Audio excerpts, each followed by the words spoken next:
ਕੇਂਦਰ ਸਰਕਾਰ ਕਿਸਾਨਾਂ ਨੂੰ ਕਣਕ ਦੀ ਸਿੱਧੀ ਅਦਾਇਗੀ ਕਰਨ ਦੇ ਮਾਮਲੇ ਉੱਤੇ ਪੂਰੀ ਤਰ੍ਹਾਂ ਅੜ ਗਈ ਹੈ, ਜਿਸ ਕਾਰਨ ਪੰਜਾਬ ਸਰਕਾਰ ਕਾਫੀ ਫਿਕਰਮੰਦ ਜਾਪਦੀ ਹੈ।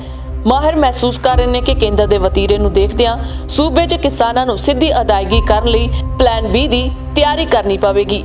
ਉਂਝ ਪੰਜਾਬ ਸਰਕਾਰ ਜਿਣਸ ਦੀ ਅਦਾਇਗੀ ਪੁਰਾਣੇ ਤਰੀਕੇ ਨਾਲ ਕਰਨ ਲਈ ਵੀ ਡਟੀ ਹੋਈ ਹੈ। ਪੰਜਾਬ 'ਚ 10 ਅਪ੍ਰੈਲ ਤੋਂ ਕਣਕ ਦੀ ਖਰੀਦ ਸ਼ੁਰੂ ਹੋਣੀ ਹੈ। ਜਾਣਕਾਰੀ ਅਨੁਸਾਰ ਜੇਕਰ ਕੇਂਦਰ ਸਰਕਾਰ ਨੇ ਸੁਰ ਨਰਮ ਨਾ ਕੀਤੇ ਤਾਂ ਪੰਜਾਬ ਸਰਕਾਰ ਕੋਲ ਸਿੱਧੀ ਅਦਾਇਗੀ ਕੀਤੇ ਜਾਣ ਤੋਂ ਬਿਨਾਂ ਕੋਈ ਚਾਰਾ ਨਹੀਂ ਬਚੇਗਾ।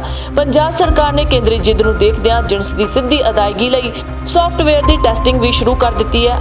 ਖਬਰਾਂ ਅਨੁਸਾਰ ਪੰਜਾਬ ਦੇ ਖੁਰਾਕ ਤੇ ਸਪਲਾਈ ਮੰਤਰੀ ਭਾਰਤ ਭੂਸ਼ਣ ਆਸ਼ੂ ਅਤੇ ਕੇਂਦਰੀ ਖੁਰਾਕ ਮੰਤਰੀ ਪੀਯੂਸ਼ ਗੋਇਲ ਦਰਮਿਆਨ ਸਿੱਧੀ ਅਦਾਇਗੀ ਦੇ ਮਾਮਲੇ ਤੇ ਵੀਡੀਓ ਕਾਨਫਰੰਸ ਵੀ ਹੋਈ ਹੈ, ਜਿਸ 'ਚ ਕੋਈ ਠੋਸ ਨਤੀਜਾ ਸਾਹਮਣੇ ਨਹੀਂ ਆਇਆ।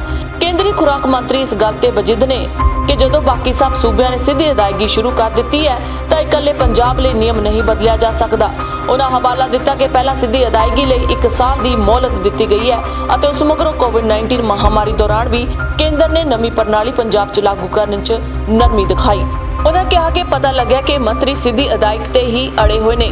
ਸੂਤਰਾਂ ਮੁਤਾਬਕ ਕੇਂਦਰ ਅਨੁਸਾਰ ਜ਼ਮੀਨੀ ਰਿਕਾਰਡ ਅਪਲੋਡ ਕਰਨ ਨੂੰ ਮੁਲਤਵੀ ਕਰਨ ਲਈ ਰਜ਼ਾਮੰਦ ਹੋ ਸਕਦੀ ਹੈ। ਪੰਜਾਬ ਸਰਕਾਰ ਅਤੇ ਕੇਂਦਰ ਸਰਕਾਰ ਦਰਮਿਆਨ ਹੁਣ ਕੱਲ ਨੂੰ ਅਗਲੀ ਮੀਟਿੰਗ ਨਵੀਂ ਦਿੱਲੀ 'ਚ ਹੋਵੇਗੀ, ਜਿਸ 'ਚ ਆਖਰੀ ਫੈਸਲਾ ਹੋਣ ਦੀ ਸੰਭਾਵਨਾ ਹੈ। ਇਸੇ ਦੌਰਾਨ ਮੁੱਖ ਮੰਤਰੀ ਕੈਪਟਨ ਅਮਰਿੰਦਰ ਸਿੰਘ ਨੇ ਅੱਜ 7 ਅਪ੍ਰੈਲ ਨੂੰ ਸ਼ਾਮ 4 ਵਜੇ ਸਿਵਲ ਸਕੱਤਰੇਤ 'ਚ ਆੜ੍ਹਤੀਆਂ ਤੇ ਅਧਿਕਾਰੀਆਂ ਦੀ ਮੀਟਿੰਗ ਸੱਦੀ ਹੈ। ਜਾਣਕਾਰੀ ਅਨੁਸਾਰ ਜੇਕਰ ਪੰਜਾਬ 'ਚ ਕਿਸਾਨਾਂ ਨੂੰ ਸਿੱਧੀ ਅਦਾਇਗੀ ਕਰਨੀ ਪੈਂਦੀ ਹੈ ਤਾਂ ਸੂਬਾ ਸਰਕਾਰ ਕੋਲ ਜਿਣਸ ਦੀ ਲੋਡਿੰਗ ਤੇ ਅਨਲੋਡਿੰਗ ਲਈ ਲੇਬਰ, ਸਫਾਈ ਤੇ ਤੁਲਾਈ ਆਦਿ ਲਈ ਆੜ੍ਹਤੀਆਂ ਦੀ ਥਾਂ ਕੋਈ ਬਦਲਵਾਂ ਪ੍ਰਬੰਧ ਨਹੀਂ ਹੈ। ਖੁਰਾਕ ਤੇ ਸਪਲਾਈ ਮੰਤਰੀ ਭਾਰਤ ਭੂਸ਼ਣ ਆਸ਼ੂ ਨੇ ਕਿਹਾ ਹੈ ਕਿ ਪੰਜਾਬ ਸਰਕਾਰ ਕਿਸਾਨਾਂ ਨੂੰ ਸਿੱਧੀ ਅਦਾਇਗੀ ਦੀ ਥਾਂ ਆੜ੍ਹਤੀਆਂ ਜ਼ਰੀਏ ਕਰਨਾ ਚਾਹੁੰਦੀ ਹੈ।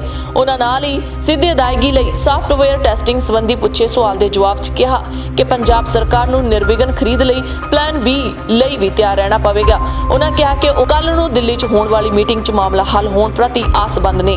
ਉਧਰ ਫੈਡਰੇਸ਼ਨ ਆਫ ਆੜ੍ਹਤੀ ਐਸੋਸੀਏਸ਼ਨ ਦੇ ਪ੍ਰਧਾਨ ਵਿਜੇ ਕਾਲੜਾ ਨੇ ਕਿਹਾ ਹੈ ਕਿ ਕੱਲ ਨੂੰ ਮੁੱਖ ਮੰਤਰੀ ਨੇ ਮੀਟਿੰਗ ਬੁਲਾਈ ਹੈ, ਜਿਸ ਵਿੱਚ ਉਹ ਆਪਣੀ ਮੰਗ ਰੱਖਣਗੇ। ਉਹਨਾਂ ਕਿਹਾ ਕਿ ਜੇਕਰ ਸਰਕਾਰ ਨੇ ਸਿੱਧੀ ਅਦਾਇਗੀ ਸ਼ੁਰੂ ਕੀਤੀ ਤਾਂ ਪੰਜਾਬ ਭਰ ਦੇ ਆੜ੍ਹਤੀ ਮੰਡੀਆਂ ਬੰਦ ਕਰਕੇ 10 ਅਪ੍ਰੈਲ ਤੋਂ ਹੜਤਾਲ ਤੇ ਚਲੇ ਜਾਣਗੇ। ਪਤਾ ਲੱਗਾ ਹੈ ਕਿ ਕੱਲ ਭਾਰਤੀ ਖੁਰਾਕ ਮੀਟਿੰਗ ਦੇ ਅਧਿਕਾਰੀ ਵੀ ਬੁਲਾਏ ਗਏ ਨੇ।